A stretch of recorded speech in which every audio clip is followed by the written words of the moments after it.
everybody found a seat. We are glad you're here. My name is Chad. I'm the director here. Unless you don't like it, then talk to somebody else. Just kidding. We're really glad you guys are here, so thank you for taking your night to be with us. I just want to spend a few minutes just talking to you, and I just want to encourage you. And I want to start with this. I became a parent. Y'all heard this last week, but I became a parent 2 weeks ago. Before you applaud, I didn't have a baby.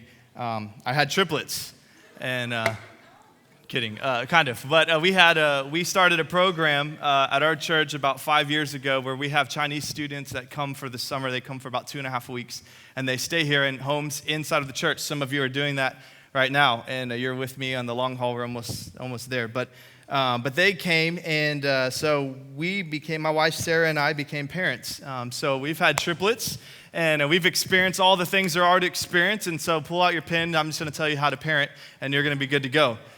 Kidding. But here's the thing. So as we experience this over the years, I've gotten better at it as I'm figuring out that's how parenting works. You just get better.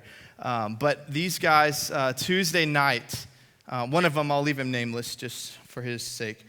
He came in to my wife, Sarah, and said, "Sarah, I think I need to say sorry." And so in our years of experience, we know that probably something has happened, whatever that looks like. And so she found out that the restroom had an issue. We'll just leave it there if you can kind of catch the drift. And so Sarah did what any good wife does. She yelled my name and said to come on. And so I got to be honest with you, that moment came and I discovered what it was. And there were really three things I could have done. And some of you parents will totally you'll gauge with this here. One, I could have left it alone, right, and done nothing. And that wouldn't be good. Second, I could have said, handle it on your own. Find a plunger, figure it out, and go for it. But I don't think the Chinese people would have been too happy, specifically their parents and the Chinese officials. So I figured that wasn't the best thing. And so I knew the third option would be, hey, in this moment, we respond.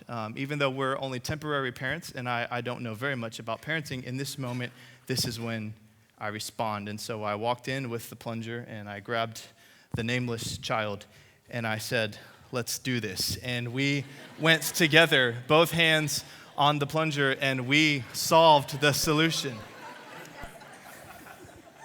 Now, some of you are laughing because you're going, you actually didn't need to do that. Good parent would find an alternative route, but I'm not there yet. And so, anyways, the point is, in that moment, I knew that I had a responsibility. And I knew that I had been given a gift of dear friends that would come and stay with us, and I knew that I needed to take care of that, and I needed to take care of them. And so, in essence, I was given a role, and I wanted to honor that. I wanted to be responsible with that. I wanted to be faithful with that. And tonight, what I want to talk about is that we have been given a role, no matter what age you are, no matter what stage you are in the family. We have been given a role, specifically in this world. And my goal tonight is not to teach you how to parent or how to be a brother or how to be a sister or any of that. My goal is just to give us a couple of things that we can take and say, here's something that I can pursue. Here's a goal that I could aim for. And so that's my goal. And so tonight how I want to do this is in two groups. I'm going to be delicate with how I say it, but I'm going to talk with two sets. The first one is going to be the elder generation. Is that cool? Is that a great way to say it? Fantastic, right? No better way. Great, that's what I wanted to hear. So I'm going to talk to the elder generation. I'm just going to give you two things that I feel are valuable, that I feel that are important, more so coming from my experience here with the students in this ministry and what I know they're going with and what I know they are tackling right now. And I want to just encourage you with that, and it's up to you to do what you want with it. I'm also not going to tell you how to raise your kids because I don't have kids, and telling you how to raise my hypothetical kid will probably not get us anywhere. And so I'm going to lay those two things that come from Scripture. I'm going to put them in front of you, and then it's up to you. And then to the younger generation, I've got two things for you. And if you're sitting here going, I'm not sure which one I'm in, you're probably in the elder generation because you're questioning that thought. Sorry, but it's honesty tonight. But I will say this really quick before I begin. If you are in the elder generation, I know some of you right now, you're going, okay, my kid or my grandkid or the one that I am guardian over, which you're a parent over, I've been waiting 20 years, 23 years, 24, maybe 30, maybe. And this is the verge of them leaving. And I do not want to be told what to do. I want to be told how to get them out because it is time to move on. And I've been waiting for this moment. And so with that, I want to encourage you with this. It is in this moment in time that we are the most receptive to what you have to say. I think about my mom, and as I was growing up, my mom was mom. And so sure, her strict value, her only objective in my eyes was to please me as a child. And so if I needed money, she was to give me money. If I needed to go somewhere, she was to hang up the phone and answer if I could go somewhere or not. And so as a kid growing up, we have this mindset that parents are just parents. They're this unique figure that are nothing else. But when I realized that my mom was actually a person, it was fascinating.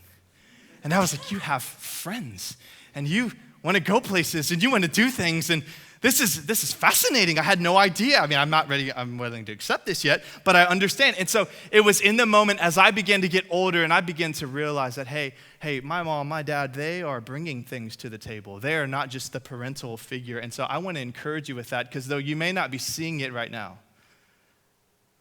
is when, to this age group, whether you're a grandparent, a dad, whatever, this is when we are most receptive to what it is that you have to say. So I want to start with the elder generation, and I just want to look at scripture, and I want to give you these things. Proverbs 23:22, it says this: listen to your father who gave you life, and don't despise your mother when she is old. That's amendable if you want. Get the truth and never sell it. Also get wisdom, discipline, and good judgment. Did you catch that? Though he's talking to the child, what does he say? He says, wisdom and good judgment. Wisdom and good judgment. Can I encourage you tonight with the first thing is this: we need you to share your wisdom and your good judgment with us. We need that. USA Today says they did a survey of 1,200 teenagers. It said that 76% desire more time with their parents, and 1 in 4 of those that were surveyed reported that they had never had a meaningful conversation with dad. Never. And so can I just beg of you, this generation desperately wants this. We do. And we got up here a couple weeks ago and we talked about mentors, and we encourage these students that you need that, and you need someone like a Paul in your life, someone that's older that can show you where they've been, and they can teach you the things you did right and the things that they did wrong, the things that they did right and wrong, so that we could learn from that, we could grow, we wouldn't make the same mistakes. And can I tell you something? When that message was over, they were so excited. And they were coming up to us saying, how do I do this? How do I find that? Who's the right person? Where do I go? How do I find that? This generation is desperate for wisdom. And you are the key and the solution to that. And that's if you're an uncle, an aunt, a grandparent, a guardian, a parent, it doesn't matter. You are the key to that solution for this generation. And that's the truth. This world is falling apart. And these guys know it. Now, some of you are going to go, well, they don't listen to me. Does that ever happen? Not in this group, I know, because we've taught them well. But maybe hypothetically, you know someone that your kids just don't listen, right? Well, I want to encourage you with this. As they reach the college and the young adult stage, as that stage blends together more and more over the years. But as they reach this stage, can I just be honest? And you may not like this, but I just want to tell you, they're not looking for discipline anymore. They're looking for the wisdom. And they're looking for the good judgment. And so though there's going to be times when you want to come in and you just want to say, don't do that, don't touch that, don't date her, don't eat this. You want to say all these things to them. The reality is when you approach them that way, whether it's right or wrong, it's just the truth. They don't respond well to that because they're trying to venture out. And they're trying to be their own person. And they're going to make a lot of mistakes, a lot. You know that already. More are coming. But there is a point when we've got to just pull back just a little bit and stop just throwing the demands. Don't do that. Don't go there. Don't. And say, hey, I'm going to give you a challenging question. Who are you hanging out with? Who are you hanging out with? How's that good for you? How's that working out for you? Can I tell you something? They're going to be so much more responsive to that. Now, does that mean all discipline goes out the door? Absolutely not. I beg of you, not, okay? We need discipline, okay? And we don't ever teach them not to listen to you, okay? We always say if you live under your parents' house, you live under their rules. Kids, if you've never heard that before, if you live under your parents' house, you live under their rules. So whatever they say goes. Cool? All right, so we're all good. Okay, we don't want you to get rid of discipline, but we want you to see that right now what they're looking for is the wisdom, and they're looking for the good judgment, and they know that you can give that to them. my family, when I got my first opportunity to take a job, it was a very exciting time for me. I'd been doing ministry as a volunteer for a while, and I was ready to take that next step and jump on and come on staff at a church, and I got an offer. And I didn't know what an offer was, good or bad, so to me it was amazing because it was what I wanted to do. And when I got the offer, I brought it to my parents, and I told them, this is what's happening. I mean, the Lord's moving, like this is it. And they were like, yes, you're right. This is great. This is crazy. I can't believe this is happening. This is awesome. And so we were all excited and we were ready. But can I tell you something? They never told me what to do. They said, hey, this is what we think. We think this is an incredible opportunity. You should probably take it. But man, that is your call and you go make that decision. And a few weeks later, I decided not to take it. And some things moved together and ended up here. And I wouldn't change it for the world. I know it was the right move. I'm going to tell you something. What changed that was that they didn't tell me what to do, but they just gave me wisdom as we moved along. And they just guided me, but they let me make that decision. And there's something about that opportunity when we get that. And some of them are going to be in college, and you just want them to stop eating junk. If they would just eat a vegetable, you'd be happy. But you've just got to let them fall. I mean, I'm not saying end up in jail, but you let them eat the Pop-Tarts, okay? They'll figure out there's nothing good in it eventually, all right? They may weigh a few more pounds when they figure it out, but they'll figure it out. But I think when we just lay wisdom and good judgment and we just surround them, if you look at the text, it says you also give wisdom, discipline, and good judgment, and it's surrounding the discipline, and I think that's important. I really do. And so my first thing I just want to share with you is we need your wisdom and we need your good judgment. The second thing I want to share is they need to know that you delight in them. They need to know that you delight in them. Proverbs 3:12 says, for the Lord corrects those he loves, just as a father corrects a child in whom he delights. And I'll be honest with you, I struggle with this. And your students, they've been around this ministry long enough, they know this. I'm the first to point out the negative and the last to point out the positive. And the truth is, I delight in them, and I love them, and I want to support them, but I just have a knack for things that are wrong, and later on, I bring the things that are good. Is anybody like that? You want to just confess right now? We could all be on the same. Okay, I'll be the only one. That's cool. I'm assuming, though, there's some of us like that, and I want to challenge you with this. That is huge, and in this room, when it comes to students, there are a crazy number of feelings of insecurity and unacceptance. And I'm not saying that that's on you, but it is a common trend amongst this ministry, just this group right here. And again, I don't think that that's all your fault, but I believe that when a parent comes in and puts their arm around their child and just tells them that I am proud of you, that I delight in you, that you bring joy. Yes, you bring pain. Yes, you bring misery. Yes, sometimes I just want to, but I delight in you, and I love you. And I just want to say this, some of you may think you do that, and I just want to encourage you to just continue and just to do more, because it rocks the world. It's amazing. It's life-changing. And I want you to understand, I'm not pushing entitlement, okay? I know that this generation's kind of moving toward that, where like fifth place gets first place ribbon and everybody should be happy, and I don't believe in any of that, okay? But I do think that all of us in this room, we bring qualities to this world that are good and that are special. And I think we should just celebrate that. Remind them that we delight in them, that we love them. And they're doing great stuff. You don't worry about the things they're doing, but just worry about the person they're becoming. Tell them that. I'm telling you, it'll change things. It really will.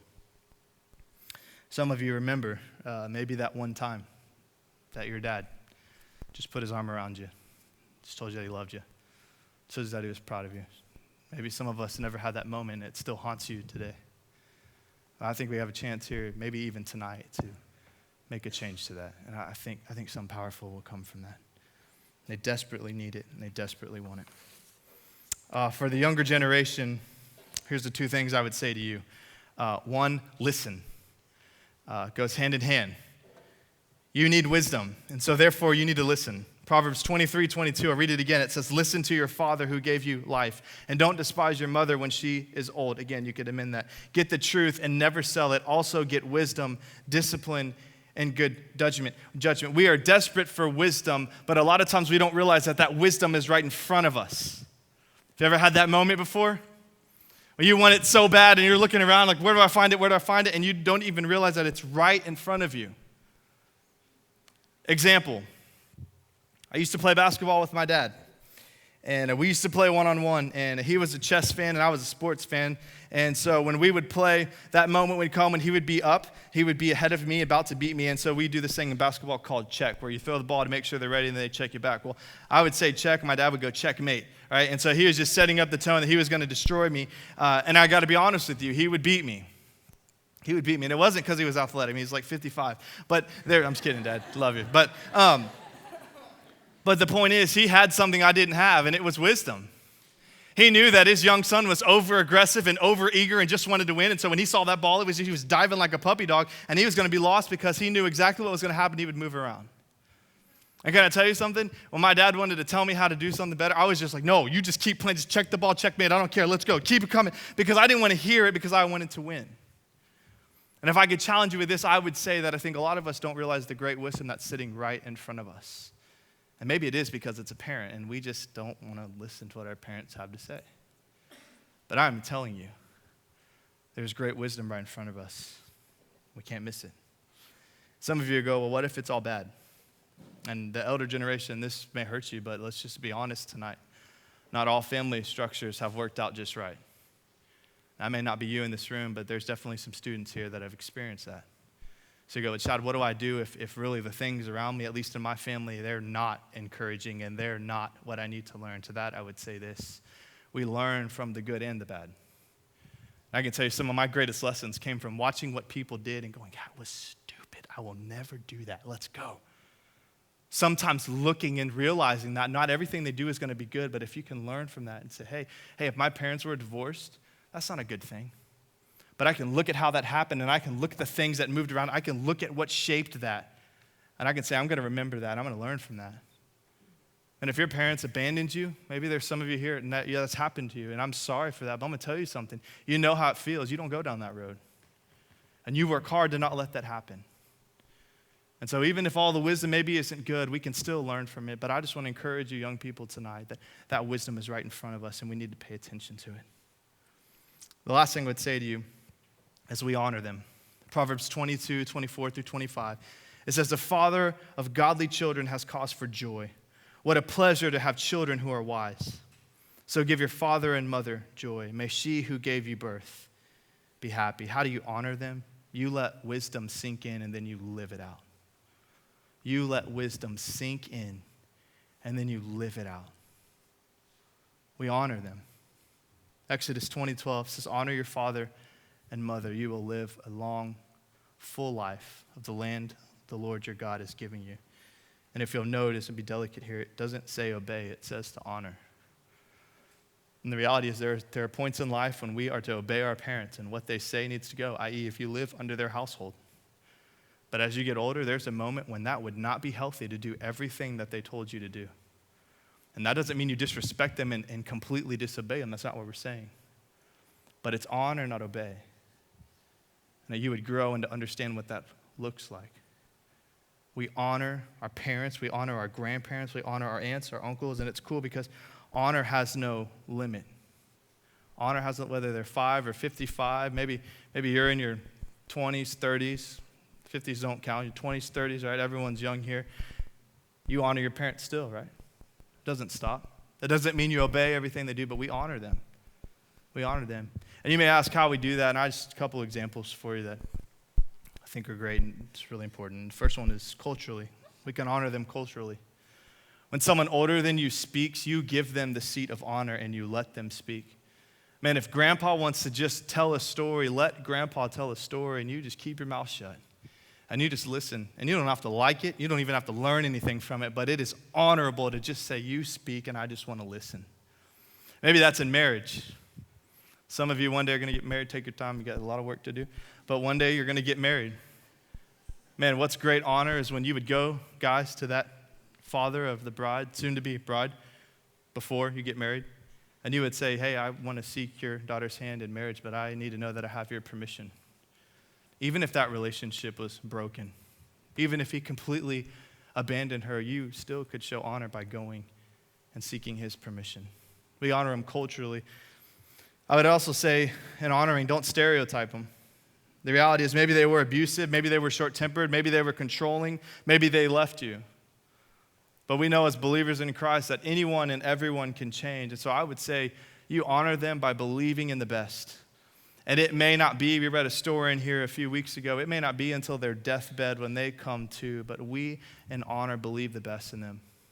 And we believe that they can change because they have done it for you for many years. And all the parents said, amen. And the third thing is I would say you let them know what you've learned. Let them know what you've learned. I think we take this for granted. I realized that the other night. As I was plunging the toilet, I go, man, he's going to remember that I taught him this. I hope, because this is a miserable experience. So, Lord willing, I hope he does. And can I tell you something? You know what would be so amazing is if 10 or 5 years or whatever down the road, he finds me somehow from China and says, hey, I remember that day, and I am just so thankful. I know that's weird, but you get where I'm going. How precious is that, right? How special is that to know? Man, if they taught you how to date, go tell them thank you. If they taught you how to fix a car, man, that's disappearing. You say thank you. If they taught you what it looks like to be a father, what it looks like to be a spouse, man, you walk up to them and you let them know. And I'll tell you, that's better than any ugly tie or any set of lotion you could buy them for whatever holiday it is. You walk in and tell them how much you've learned from them, and you start to pinpoint those things. I'm telling you, their heart and their mouth will probably drop to the floor. And it'll be one of the greatest moments of honor they may have ever had. The last one I would say, and we got to be careful with this one, is liberate yourself. And the parents are probably cheering again. But I'd say, listen, liberate yourself. And by that I mean you've got to get to a point where you can live without their approval. And that doesn't mean you don't need them. It means the reality is your approval needs to come from God.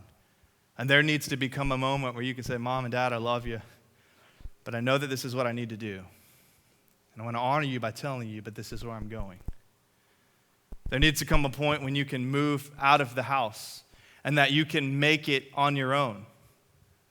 That shows honor. In this ministry, as we're raising up young little leaders to become the next great, whatever they're going to become, I don't want a group of people that just do whatever we tell them to do.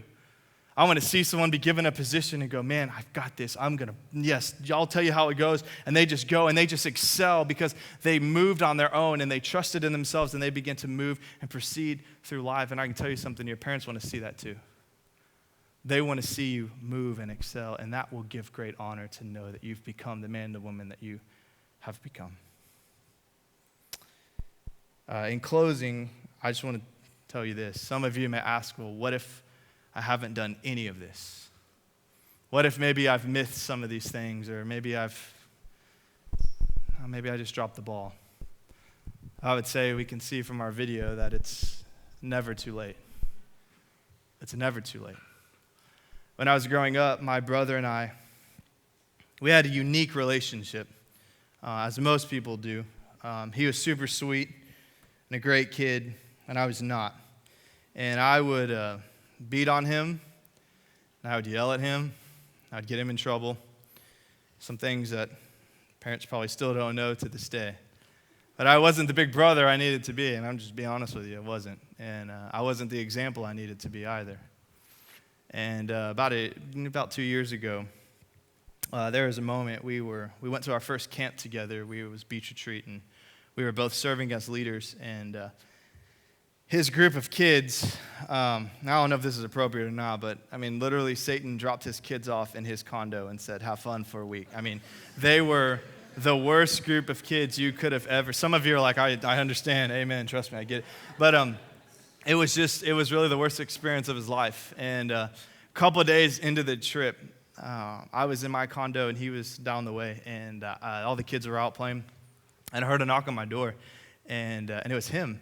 And so I opened it up, and I got to tell you, to preface this moment, we had never hugged or embraced. I mean, it was always like, yeah, cool, dude, all right, see you later, have a good one. All right, yeah, your brother, that's good, you're younger. I mean, it was just always that kind of relationship.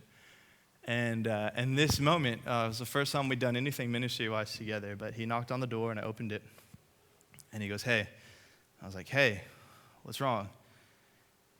And he just, I don't remember the words, to be honest with you, but he just, and I'm having a terrible time. And he just stepped forward, and he just wrapped his arms around me, and he began to cry.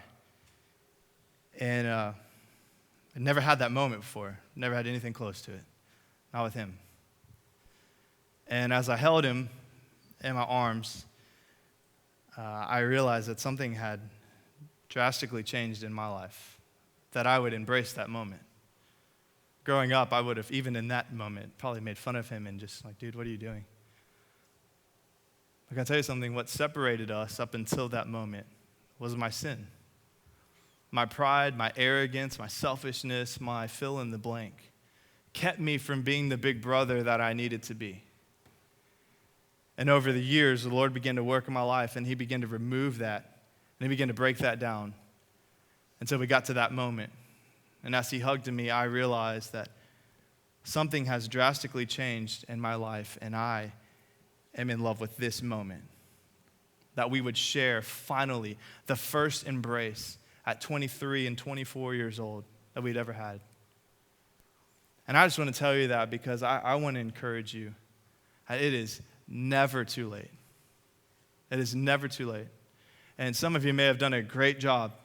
And in that, I would just say you be thankful and you love on your kids, and kids you love on your parents and your grandparents and all that. But I think there's some of us here that we haven't. And I can say that because I hadn't. I hadn't been the good example I needed to be. I hadn't done everything right, and you never will.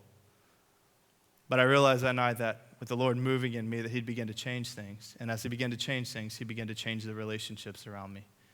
And he changed my brother and I's relationship forever. And we don't hug every day, just to be honest, but we do share moments like that, and it's not awkward anymore. And it's okay. And I say that because I think there may be some strained relationships here. You love your kids and you love your grandparents, but you've never had a moment like that. And I just want to tell you, they're so important. Not that you'd get emotional and hug, but that we would remind each other that we need your wisdom, and we want you to give it. We want to know that you delight in us. And we're not looking for it. We're not living for that. But man, when you give it, it rocks us.